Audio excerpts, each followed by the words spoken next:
G7 summit से पहले ही पांचवी पीढ़ी के लड़ाकू विमान पर भारत का भयंकर खेल।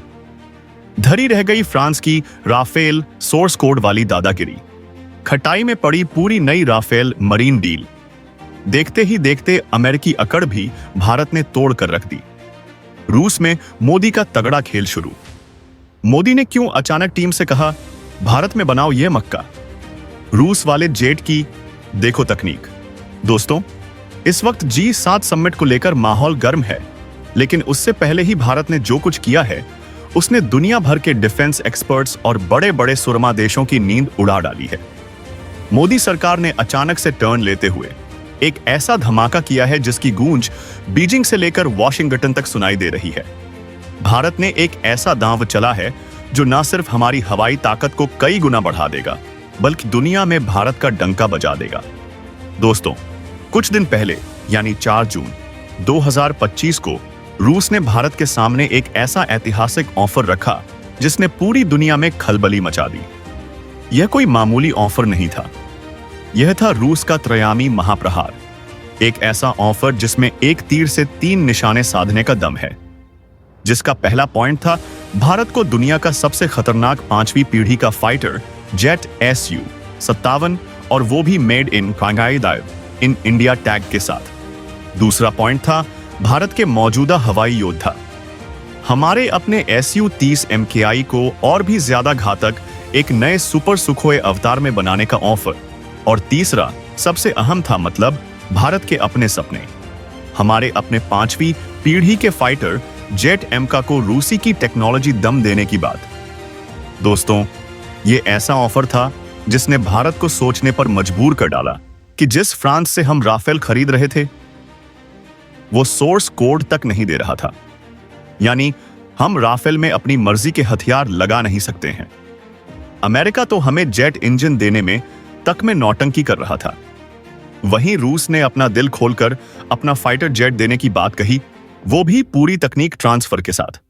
ऐसे में दोस्तों, यह पूरी कहानी जानना जरूरी है कि मोदी का मूड अब अचानक कैसे बदल गया है।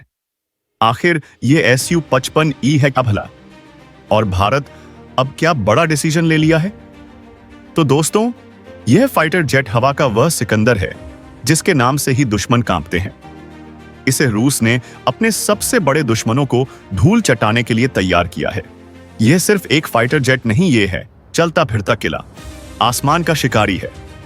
इसकी सबसे बड़ी ताकत है इसका स्टील, यानी अदृश्य शक्ति। यह दुश्मन के राडार को चकमा देने में उस्ताद है। इसकी बनावट, इसका डिजाइन ऐसा है कि यह राडार की तरंगों को भटका देता है और अपने घातक हथियार भी छुपा कर रखता है अंदरूनी हिस्सों में।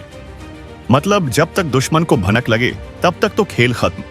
कुछ पश्चिमी एक्सपर्ट्स कहते हैं कि इसका स्टेल्थ अमेरिकी F-30 जितना चौतरफा नहीं है, लेकिन यह आधा सच है। Su-57E का असली फोकस है फ्रंटल स्टेल्थ पर। मतलब जब यह शिकार करने निकलता है तो सामने से इसे पकड़ना लगभग नामुमकिन है, और यही भारत को चाहिए। फिर आती है इसकी सुपर मैन्यूरेबिलिटी, यानी हवा का बाजीगर। यह हवा में ऐसे कलाबाजियां करता है, ऐसे करतब दिखाता है कि देखकर होश उड़ जाए। इसके खास थ्रस्ट वेक्टरिंग इंजन इसे 60 डिग्री से भी ज्यादा के एंगल पर घूमकर हमला करने और पलक झपकते ही अपनी दिशा बदलने की वह ताकत देते हैं जो दुनिया के बहुत कम फाइटर जेट्स में है। दुश्मन बस आसमान में इसे ढूंढता रह जाएगा और यह कहीं और से आकर काम तमाम कर देगा। और इसका दिमाग वो है, इसका तेज तर्रार एवोनिक्स एयर रेडर सिस्टम SA-55E में लगा है N036 बाइल का AESR रडार, जो कई 100 किलोमीटर दूर से ही दुश्मन की हर हरकत को सूंघ लेता है। लेकिन असली धमाका तो अब सुनिए। इस ऑफर में भारत अपने इस Su-57E में अपना स्वदेशी उत्तम से रडार भी लगा सकता है। यह उत्तम रडार गैलियम नाइट्राइड टेक्नोलॉजी से लैस है और कहा जा रहा है कि यह रूस के मौजूदा Su-77 में लगे रडार से भी बेहतर है। अब बात करते हैं रफ्तार की। Su-57E है रफ्तार का बादशाह। अभी इसमें लगे हैं AL-40F1 इंजन, जो इसे मैक 2 यानी आवाज की रफ्तार से दोगुनी तेजी से उड़ाते हैं। लेकिन असली गेम चेंजर तो इसका अगला इंजन होगा जिसे कहते हैं इस्दिल 30 या AL-75F। यह इंजन इसे देगा ज्यादा बेमिसाल ताकत और ज्यादा रेंज। और सबसे बड़ी बात, सुपर क्रूज क्षमता, यानी बिना आफ्टर बर्नर इस्तेमाल किए, बिना ज्यादा तेल फूंके सुपरसोनिक रफ्तार पर घंटों उड़ाना।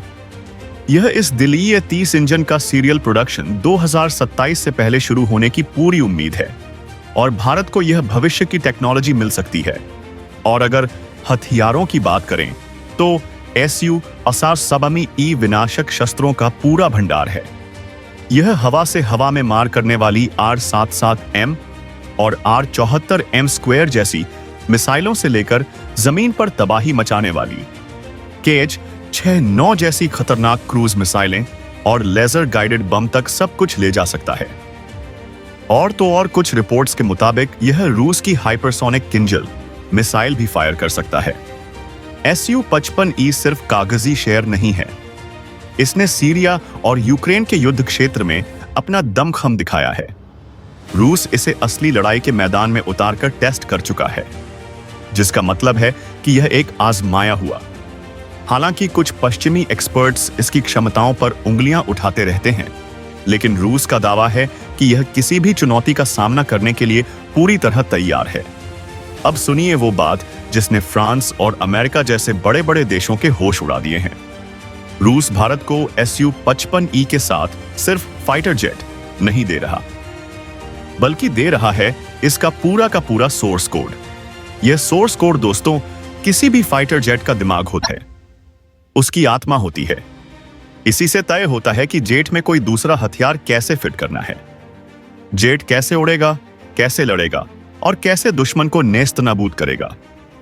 दोस्तों, फ्रांस ने भारत को राफेल जेट तो दिए, लेकिन उसका सोर्स कोड देने से साफ इनकार कर दिया। नतीजा, भारत अपने स्वदेशी हथियार जैसे ब्रह्मोस या अस्त्र मिसाइल राफेल पर अपनी मर्जी से नहीं लगा पाया। सोचिए, अगर राफेल में खतरनाक ब्रह्मोस मिसाइल लगी होती तो हालिया ऑपरेशन सिंदूर में हम पाकिस्तान पर कहीं ज्यादा तबाही मचा सकते थे। हमने राफेल के लिए पैसे भी पूरे दिए, लेकिन अब भी कंट्रोल फ्रांस के हाथ में ही है। दूसरी ओर रूस ने फ्रांस की वो सारी हेकड़ी निकाल दी है। सोर्स कोड मिलने का मतलब है कि भारत Su-57E को अपनी मर्जी से अपनी जरूरत के हिसाब से बदल सकेगा। हम अपने बनाए हुए हथियार लगा सकेंगे, अपने खुद के सिस्टम्स डाल सकेंगे, इसकी हर छोटी बड़ी चीज को अपनी फौजी रणनीति के हिसाब से ढाल सकेंगे। कोई रोक टोक नहीं, कोई विदेशी दखल अंदाजी नहीं। और सोने पर सुहागा यह है कि यह खतरनाक Su-57 भारत में ही बनेगा, हिंदुस्तान एयरोनॉटिक्स लिमिटेड यानी HAL की नासिक फैक्ट्री में। जी हां, वही नासिक जहां भारत के भरोसेमंद A-30 AMM के आई फाइटर जेट्स बनते हैं। रूस का तो यहां तक कहना है कि नासिक का प्लांट Su-30 MKI से भी ज्यादा Su-57E बना सकता है, यानी एक साल में 12 के बजाय 14 जेट। और इस कमाल को करने के लिए फैक्ट्री में सिर्फ 20 से 30% ही नए औजार और मशीनें लगानी पड़ेगी। मतलब कम से कम खर्च में ज्यादा से ज्यादा ताकत भारत को बिल्डिंग वापस तो मिल जाएगी। दोस्तों, जैसे ही रूस के इस ऑफर की खबर दुनिया में फैली, बीजिंग से लेकर इस्लामाबाद और वॉशिंगटन से लेकर पेरिस तक भूचाल आ गया। हर किसी के कान खड्डे हो गए कि आखिर भारत ने यह क्या चाल चल दी। सबसे पहले बात करते हैं हमारे पड़ोसियों की, चीन और पाकिस्तान की। इनकी तो नींद हराम हो गई है। चीन जो अपने J-20 और J-35 फाइटर जेट्स के दम पर पूरे एशिया में दादागिरी दिखाने के सपने देख रहा था। भारत के Su-55E के नाम से ही उसके पसीने छूट गए हैं। पाकिस्तान जो आजकल चीन की गोद में बैठकर J-13A फाइटर जेट खरीदने का दम भर रहा है, करीब 40 जेट्स, और जिनकी पहली खेप अगस्त 2025 या 2026 तक आने की बातें चल रही हैं, उसकी तो हवा ही निकल गई है। चीन पाकिस्तान को J-36A के साथ साथ KJ-6000 अर्ली वार्निंग एयरक्राफ्ट और HQ-9 मिसाइल डिफेंस सिस्टम भी देने की फिराक में है। एक पूरा मायाजाल बुनने की कोशिश। लेकिन भारत का Su-57E, खासकर जब उसमें भारतीय उत्तम एएसए राडार और सोर्स कोड का दम होगा, तो वो इन चीनी खिलौनों से कई गुना ज्यादा ताकतवर और भरोसेमंद साबित होगा। चीन के J-35A में PL-7 जैसी 400 किलोमीटर प्रति घंटे की रफ्तार से भी ज्यादा तेज होगा तक मार करने वाली मिसाइलें हो सकती हैं, लेकिन Su-7E का अपना मिसाइल पैकेज और भारतीय मिसाइलों को इंटीग्रेट करने की खुली छूट इसका सौलसी मुंह तोड़ जवाब देगी। अब जरा अमेरिका की तरफ देखिए।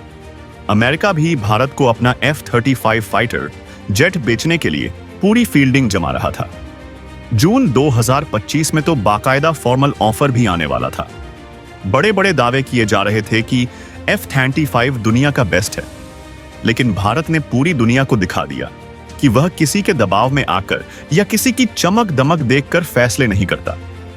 F-33 के साथ कई दिक्कतें थी। एक तो यह बहुत महंगा सौदा था। दूसरा, अमेरिका इसका सोर्स कोड किसी को नहीं देता, यहां तक कि अपने खास दोस्तों को भी नहीं। तीसरा, इसका और उबाव से वारन पर्सनल कंट्रोल भी LIS और ओडिन सिस्टम्स के जरिए काफी हद तक अमेरिका के हाथ में रहता है। और भारत के पास जो S-400 मिसाइल डिफेंस सिस्टम है, उसके साथ भी F-35 के तालमेल को लेकर कई सवाल थे। भारत ऐसी शर्तों पर कभी कोई सौदा नहीं करता जो उसकी अपनी सुरक्षा और आत्मनिर्भरता से समझौता करे। रूस ने Su-57 के साथ सोर्स कोड देकर अमेरिका के F-35 की हवा निकाल दी है। यह भारत की स्ट्रेटेजिक ऑटोनोमी यानी अपनी विदेश नीति और सुरक्षा फैसले खुद लेने की आजादी की सबसे बड़ी जीत है। और राफेल जेट पर सोर्स कोड ना देकर फ्रांस जो अकड़ दिखा रहा था, Su-55E की इस डील ने उसे भी करारा सबक सिखा दिया है। अब दुनिया भर के हथियार बेचने वाले देशों को यह बात अच्छी तरह समझ आ जाएगी कि भारत से अगर सौदा करना है तो बराबरी की शर्तों पर करना होगा, अपनी दादागिरी नहीं चलेगी। दोस्तों, Su-55E का आना सिर्फ आज की जरूरत नहीं, बल्कि यह भारत के शानदार भविष्य की नींव भी रखेगा। भारत का असली और सबसे बड़ा सपना है अपना खुद का बनाया हुआ 5वीं पीढ़ी का फाइटर जेट MK यानी एडवांस्ड मीडियम कॉम्बैट एयरक्राफ्ट। यह वह ब्रह्मास्त्र होगा जो पूरी तरह से भारतीय होगा। हमारी अपनी टेक्नोलॉजी, हमारा अपना डिजाइन। लेकिन ऐसे वर्ल्ड क्लास घातक विमान को बनाने में समय लगता है, बहुत मेहनत लगती है। अंदाजा है कि MK का पहला प्रोटोटाइप 2028 तक तैयार होगा और भारतीय वायुसेना में इसकी एंट्री 2034 तक हो पाएगी। तब तक Su-57E इसी गैप को भरने का काम करेगा। यह न सिर्फ हमारी हवाई ताकत को आज मजबूत करेगा, बल्कि इसकी जो टेक्नोलॉजी भारत को मिलेगी, जो सोर्स कोड मिलेगा, वह हमारे MK प्रोग्राम को और भी तेज रफ्तार देगा, उसे और भी बेहतर बनाने में मदद करेगा। रूस ने तो यहां तक कहा है कि वह MK प्रोग्राम में भी भारत की मदद करने को तैयार है। रूस सिर्फ हमें नया फाइटर जेट ही नहीं दे रहा, बल्कि हमारे मौजूदा हवाई योद्धा भारतीय वायुसेना की रीढ़ की हड्डी सुती MKI लड़ाकू विमानों के पूरे बेड़े को भी सुपर सुखोई बनाने का एक जबरदस्त प्लान है। इस सुपरई अपग्रेड में सबसे बड़ी बात होगी इसके इंजन। इसमें लगेंगे Su-57 वाले ही ताकतवर AL-40 इंजन, यानी Su-30 की आज की बेमिसाल फुर्ती और Su-57 के इंजन का फौलादी दम। दुश्मन तो नाम सुनकर ही कांप उठेंगे। और रडार इसमें लगेगा भारत का अपना बनाया हुआ विरूपक्षा AESA रडार, या फिर उत्तम AESA रडार, जो इसे एक मिनी AVS जैसी ताकत देगा। यानी यह खुद ही दुश्मन के जहाजों को बहुत दूर से देख लेगा और उन्हें निशाना बना सकेगा। यह शानदार अपग्रेड शुरुआती दौर में हमारे 84 Su-30 MKI जेट्स को दिया जाएगा और यह काम अगले 5 सालों में डिजाइन होकर रोल आउट होना शुरू हो जाएगा। लेकिन दोस्तों, क्या यह राह इतनी आसान होगी? जब भारत कोई बड़ा कदम उठाता है तो कुछ ताकतों को मिर्ची तो लगती ही है। अमेरिका अपनी CAATA से पाबंदियों की धमकी दे सकता है, जैसा उसने S-400 मिसाइल सिस्टम की डील के वक्त भी किया था। लेकिन भारत ने तब भी दुनिया को दिखा दिया था कि वह अपनी सुरक्षा और अपने फैसलों के लिए किसी की इजाजत का मोहताज नहीं है। भारत अपनी शर्तों पर जीता है। रही बात पेमेंट की, तो भारत और रूस के बीच आपसी सहमति से कोई ना कोई नया पेमेंट मैकेनिज्म भी बन ही जाएगा, जैसा पहले भी मुश्किल वक्त में हुआ है। भारत की आज की कूटनीति और हमारे लीडर्स की दृढ़ इच्छा शक्ति हर चुनौती को पार करने का दम रखती है। यह नया भारत है जो किसी से डरता नहीं बल्कि आंख में आंख डालकर बात करता है और जरूरत पड़ने पर टकराता भी है। हर मुश्किल का